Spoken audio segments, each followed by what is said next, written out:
Humnoonni Tigraay naannoo Affaar keessaa guutummaan guutuutti gadhiisanii ba'uu hoogganaan hariiroo alaa Tigraay Profeesar Kindiyyaa Gabrahiyoot BBC'tti himan.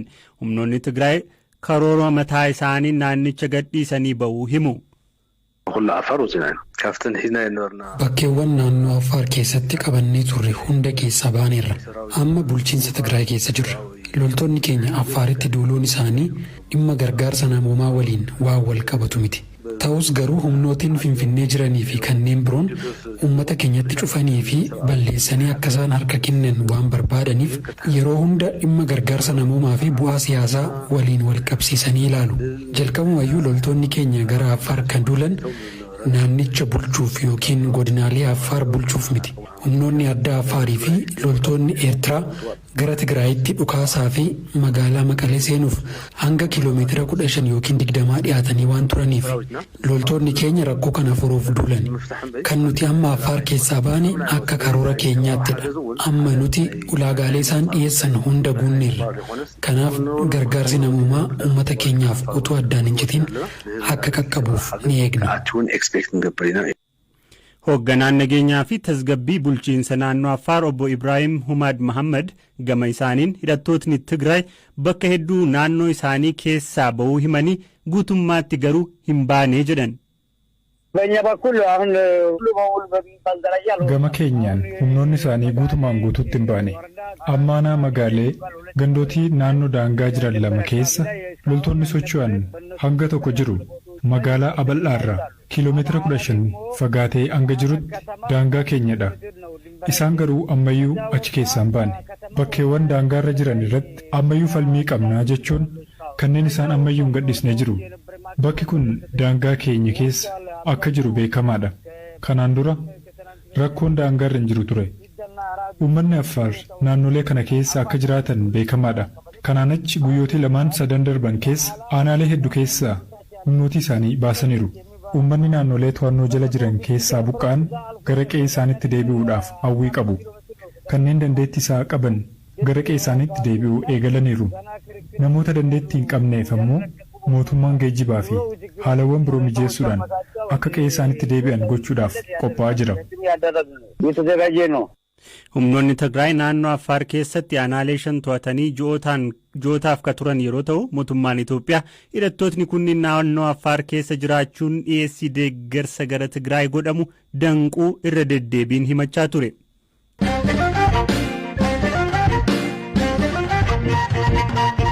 Barattootni fi hojjettootni Yuunivarsiitii Wallaggaa uummata sababa rakkoo nageenyaan godinaalee Wallaggaa keessaa qe'ee isaaniirraa buqqa'aniif deeggarsa taasisaa jiru.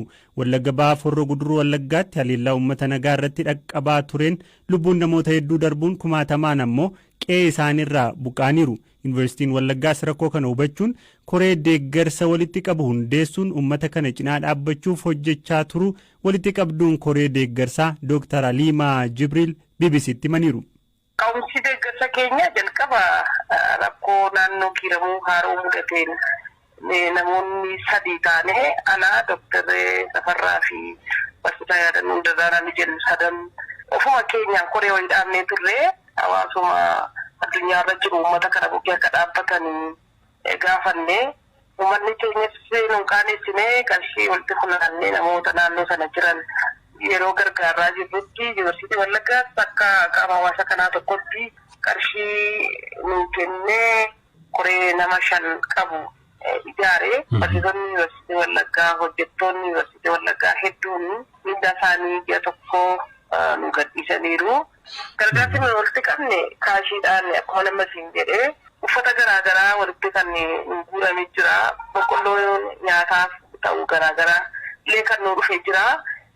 Kana qofa miti barattoonni keenya kaampaasii 3 irra jiran jechuudha. Naqamtee kaampaasii Gimbii fi Shaambuu kaampaasii irra jiranii isaanis nyaata isaanii irraa fi keessumaati foon torbanitti si'a 3 nyaatan torbanitti si'a 2 tokkorraa muranii jechuudha. Keessumaa warri kaampaasii Naqamtee irra jiranii barattoonni kun uffata isaanii irraallee kiisii isaanii keessa waan qaban illee qarshiidhaan illee kan karma kana danda'anii kara muummee isaanii kara kolleetti sana walitti funaananii akkaan dura nu bashanillee garaagaraa jiru jechuudha.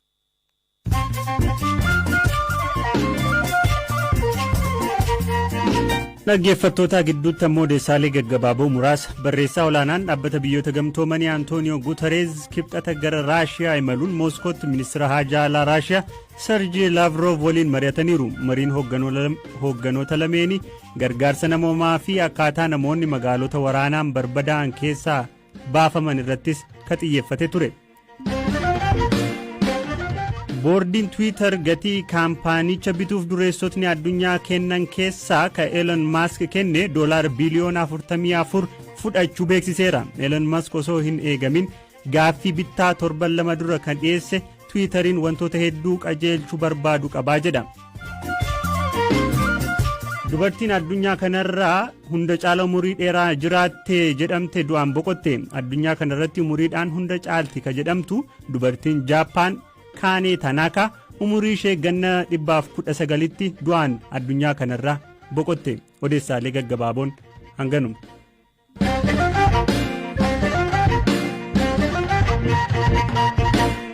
Odeessa keenya ka itti aanuun godina Shawaa Lixaa aanaa Abuunaa Gandabarat keessatti lola mootummaa fi waraana bilisummaa Oromoo gidduutti gaggeeffamaa jiruun walqabate haleellaa qilleensaa humni mootummaa raawwateen namootni nagaa 25 ta'an ajjeefamuu jiraataan aanichaa ganda Doggomaa Kobbii BBC'tti himan. Haleellaan kun jimaata darbe ka raawwatame ta'uu fi uummatni naannichaa baqatee bosonaa fi holqatti galeeraa jedhan jiraataan haleellicha ijaan argu dubbatan. Ganni ummatti Doggomaa Kibbii kan jedhamu keessattuu gootii Kibbii kan jedhamu irratti xiyyaara haleellaatiin engadda gaafa jimaataa galgala sa'aatii 12 gubbaatti. Tole. Haleellaa uummata irratti baay'ee sigaasisaa baay'ee cilaaksisaa baay'ee namatti hin tolle baay'ee hojjetamee mootummaan kuni uummata keessaa nama 25tu xiyyaaraan rukutame uummanni nagaa. Warri du'an uummata keessaa nama 25 namni ayyallaa ake nama 7. Hallayyaa dhaqee jechuun maal jechuudha? Baqatee iddoo baqatuuti uummanni nagaa jecha iddoo baqatuuti xiyyaara kana iddoo baqatuuti ayyallaa gongaaqeeti nama 7 du'e. Horiin har'aa guyyaa har'aa kana kunoo laga Abbayii fi laga Mogor bu'eetu humni waraana mootummaa kanaa horii 240 kunoorraa ulee uummatarraa ari'eet oofaa jira amma biyyatti gara Abuunaatti. Ganda keessan irra uummata hagamtu jiraata? Ganda sunirra uummata 400 oltu jira. Keessattuu immoo rukutamte gootii Kibbii kan jedhamtu naannoo Taabotaa kan jedhamtu gootittii addaan baasee rukute. Tole amma uummatni amma naan jettan kun hunduu baqatee bosonatti galee jechuudha?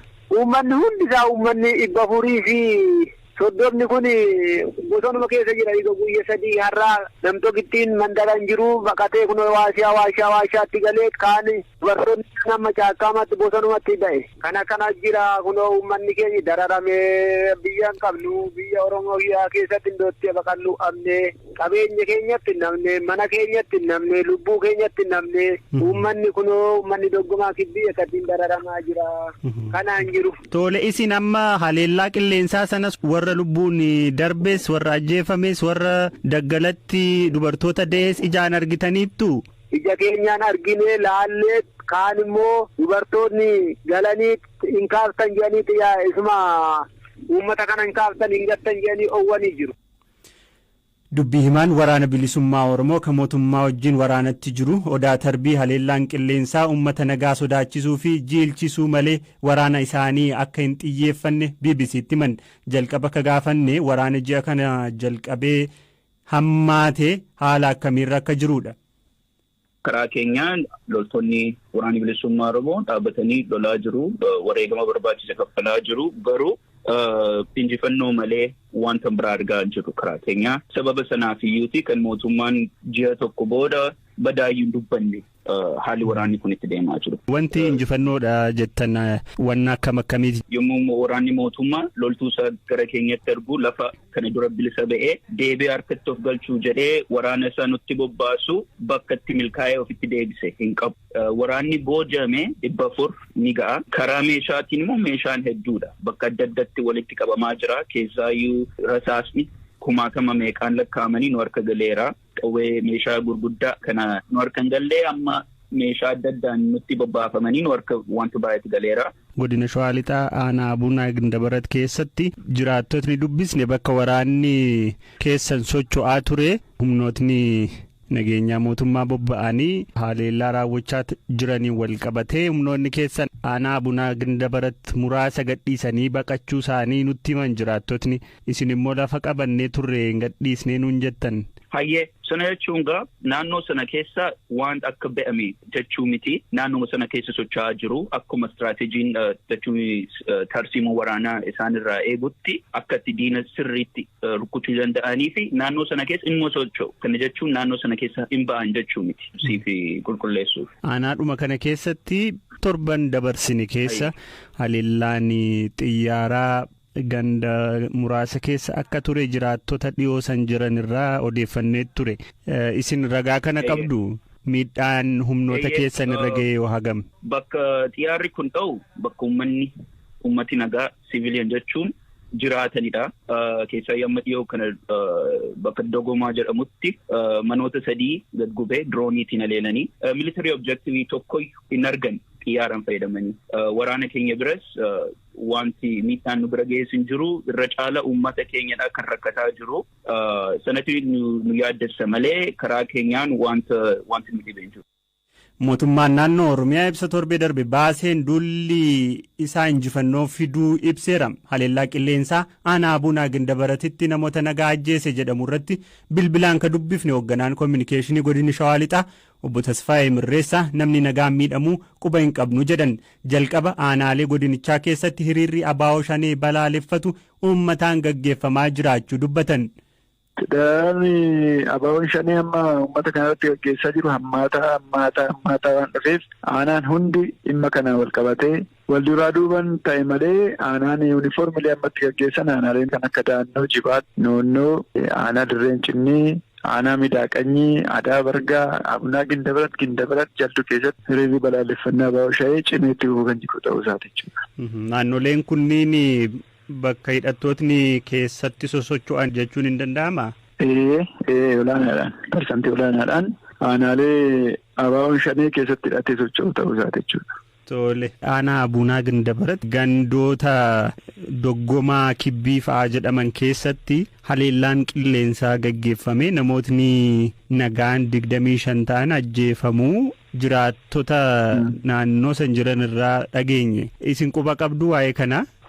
Humna guutuu qabutti fayyadamee mootummaan humna kana dhabamsiisuu akka qabu uummanni karaa garaagaraatiin ergaa dabarfachaa waan tureef iddoowwan uummanni keenyaaf sabni siviilii miidhamuu hin dandeenyetti humna qabu guutuutti fayyadamee mootummaan tarkaanfii fudhachuu akka danda'uuf akeeka kennameen diroonitti fayyadamee naannoo sanatti tarkaanfii fudhatamuu isaan beeknaa.